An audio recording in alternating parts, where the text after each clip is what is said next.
At the end of August 1987, it was already midnight when the phone rang, and a strange woman was calling out, "Layman Faun, Layman Faun. Are you calling from the South Seas?" I saw that she was wearing a short-sleeved white shirt, her complexion was darker, and she had a tropical type of look. Inside her house, ceiling fans were spinning, outside the windows are phoenix acacia, traveler's plantain, and fuchsias, and in the distance are harbors, bays, warships and merchant ships. "Yes," she spoke in Mandarin with a Fujianese accent, "I'm calling from Singapore. I've been trying to contact you for 3 days, but I can't get through. I have a very urgent matter to ask for Layman Faun." "Are you Layman Faun?" "I am." I said, "You sound so rushed. Who is seriously ill?" "The master of our Buddha temple here is sick." She said anxiously, "Please help our master. He is very sick. Our doctors here tried their hardest and can't find out what is wrong with him. The central hospital can't find out what's wrong with him, and now he's been transferred to the university hospital, but they still can't find out what's wrong with him. I'm afraid he's not going to make it. We are scared to death and do not know what to do. Our disciples chose me to call you to ask for help. Layman Faun, would you please hurry to save our master?"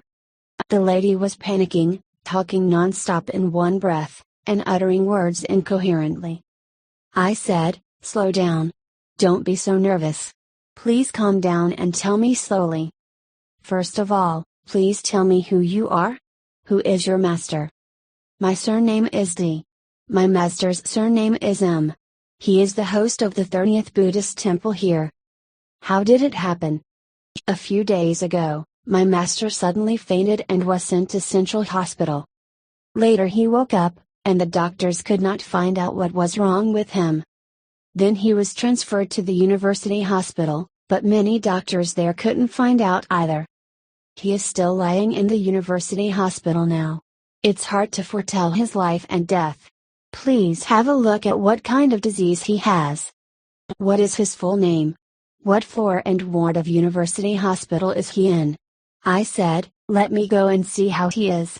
I need to know the room number. To facilitate my search. Because I don't know your master, it's hard for me to find him without his name and room number. There are so many patients in the hospital." What I said is the truth. Many people call or write to me, asking me to consult other people, not even mentioning name, address, male or female, old or young. One of them is to think that I have so much ability, not to say the name and address can also find the patient. The second is to test me intentionally. The third is due to nerve, and their words are not clear enough to express their meaning. Whatever the psychological background is, those who didn't distinctly speak all make me feel embarrassed. I don't have such a good magical skill. Nonetheless, she was panicked and eager to save the master. I don't blame her. After I knew where the ward was, things were easier. I immediately found the patient, a thin man who appeared to be in his 50s, pale, and lying in bed. "It's a skinny man of about 50, I said on the phone. Well, Miss D didn't even tell me if the patient was a man or a woman. She said he was a Buddhist master first, and I thought he was a Dharma master. It turns out he wasn't. Miss D, this master of yours has a headache like splitting. It really hurts like it's going to split open for days, doesn't it?" "Right. Right." Miss D said, "There are several doctors, and they can't check what's wrong. The EEG, electroencephalogram, test couldn't find the source of the issue." I said, "Blood and urine tests, X-rays, ultrasound, all of them can't find out what's wrong, right?"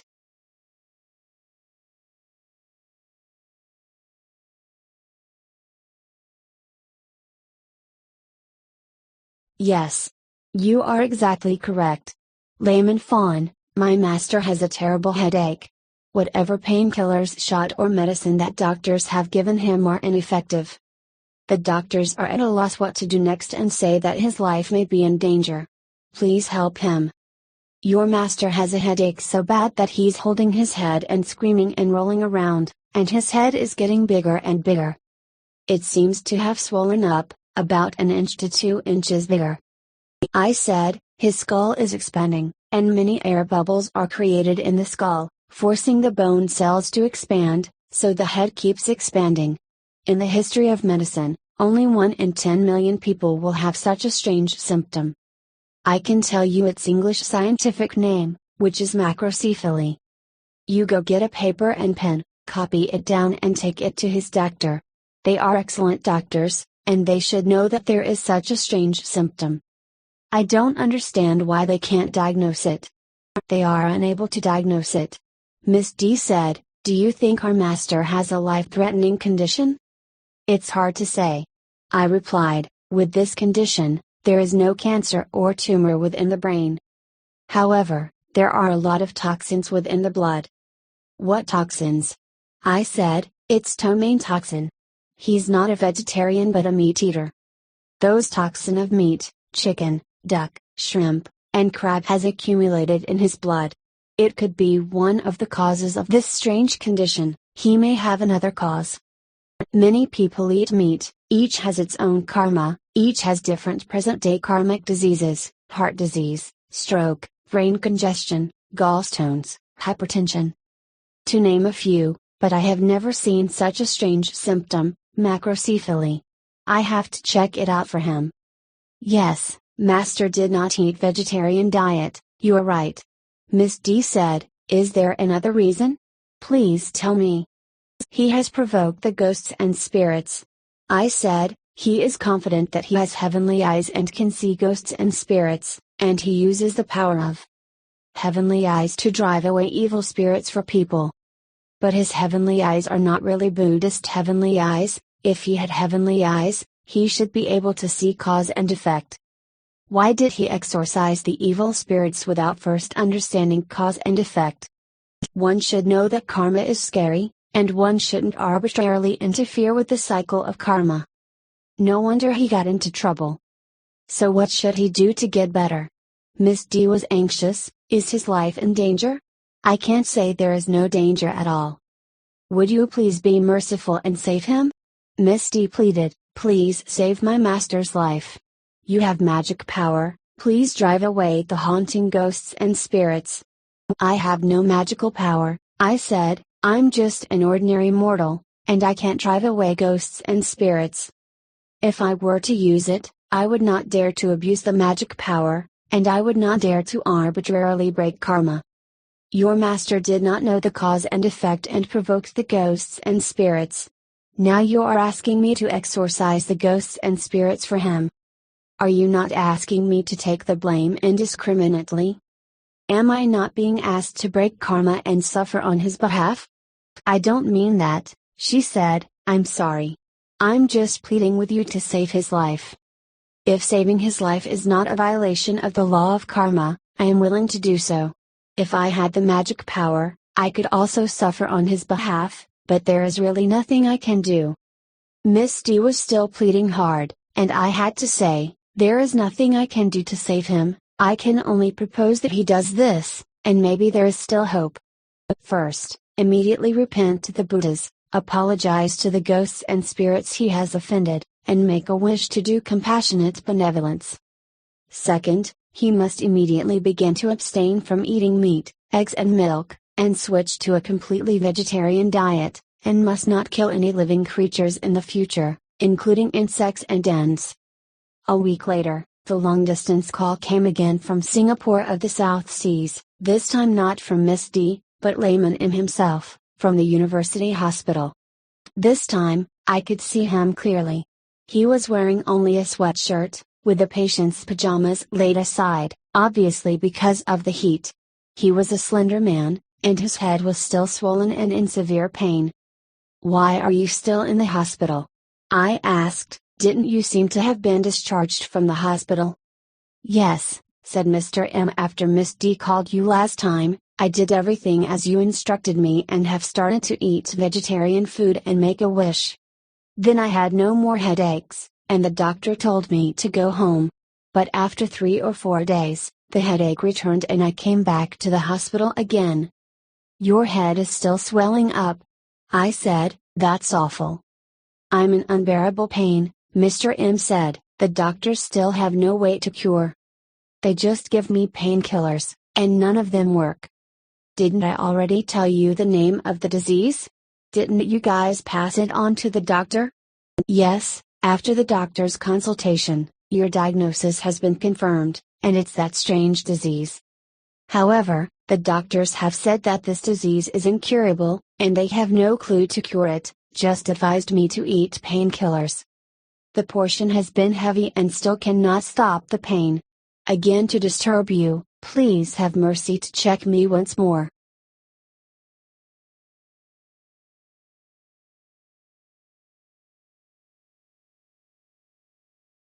Layman M, about the cause of your illness, I've told Misty last time. Didn't she tell you? Yes, she did pass it on to me. You are too proud to have the eye of heaven to see ghosts and spirits. Because you exorcise evil spirits for people too much, and that provokes the righteous gods. It is important to know that whenever someone is haunted by evil spirits, it may not be wicked haunting, it may be punishment, or it may be that there is a reason for what happened, and the ghosts and spirits are here to carry out the cause and effect. Your heavenly eye can only see the ghosts and spirits, but you cannot see through the cause and effect relationship. You don't know the cause of the case but go to perform black art to exorcise the ghosts and spirits, which often violate the law of karma, yet you don't know. As a result, you will suffer the consequence for others.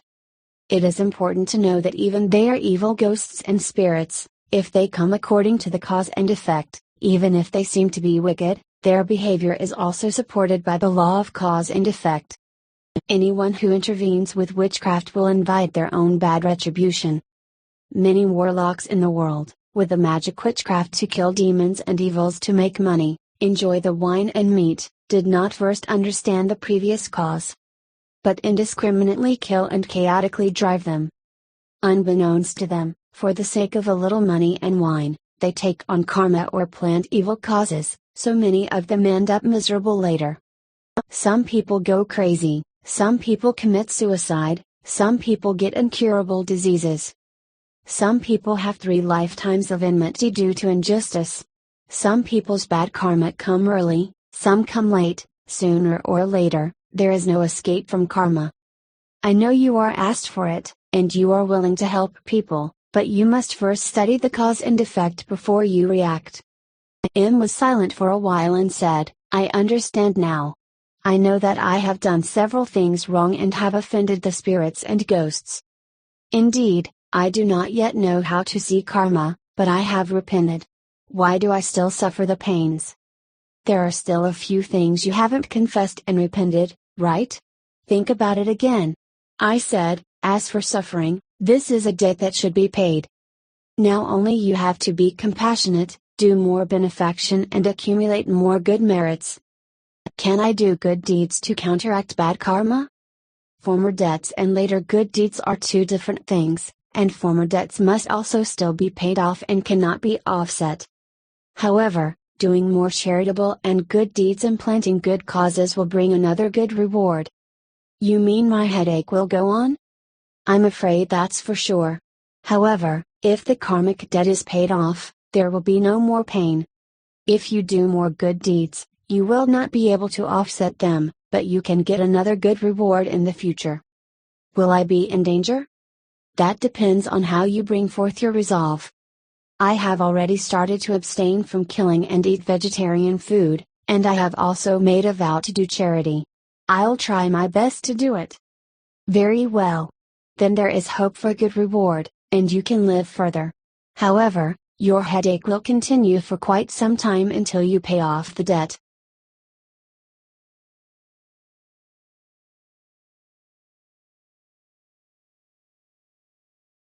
Please help me. When I have a headache, it's really killing me. I can't, and I dare not go against karma, I said, you still must endure these sufferings. However, you have already realized your former wrongdoing. You are already much better than the future encounters of those witches and warlocks. M said, I regret very much. I did do a few things wrong. I dare not rely on my heavenly eyes and magical ability again. Layman Faun, Please save me no matter what. I've told you I don't have the magic power to save you. I replied, even though this thing happened to me, I can't save myself either. I sighed, you all think I have great magic powers, but in fact, I am just a mere mortal. What do I have except to keep the precepts? Here's the deal, I can only tell you what vegetarian food can slightly alleviate a little bit of pain, which is equivalent to paying off the debt in installments.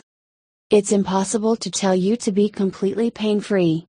I told him a few vegetarian foods to help him reduce some of his headaches, but, as I said, that was just for him to pay back in installments. He must repay the debt of karma. I said to him again, I know you have not yet eaten all vegetarian, and you are still eating half vegetarian, half meat. Your intestinal meat fermentation and corpse smell smoked through the phone tube. The stench is so bad that I cannot stand it. You'd better make up your mind to change to a fully vegetarian diet and cleanse your intestines. He was surprised and said, Layman Faun, I know I can't hide it from you. Indeed, I haven't been able to eat a all-vegetarian diet. When I am in the hospital, the food is provided by the hospital. After discharged, I will definitely eat all-vegetarian diet. Eating vegetarian food is for your own good and can be practiced anytime and anywhere. I said, can't you avoid eating non-vegetarian food from the hospital? Can't you ask the hospital to provide only vegetarian food? Others like Christian sanatoriums in Taipei are willing to provide vegetarian food to their patients, and the Buddhist Tsuchi Hospital only provides vegetarian food. It's not available here. He said, but I'll do as you say and go all vegetarian immediately. I will also repent and make a wish to do good deeds again. Please give me more blessings. Let me spend the rest of my life doing real work for Buddhism. You would rather pray to Guanyin Bodhisattva than pray to me, I said. He accepted my suggestion finally. When I wrote this script, though his symptom was not cured yet, his big head has stopped swelling. His headache like splitting seems to have been alleviated. This is the strangest disease of any case I have ever encountered.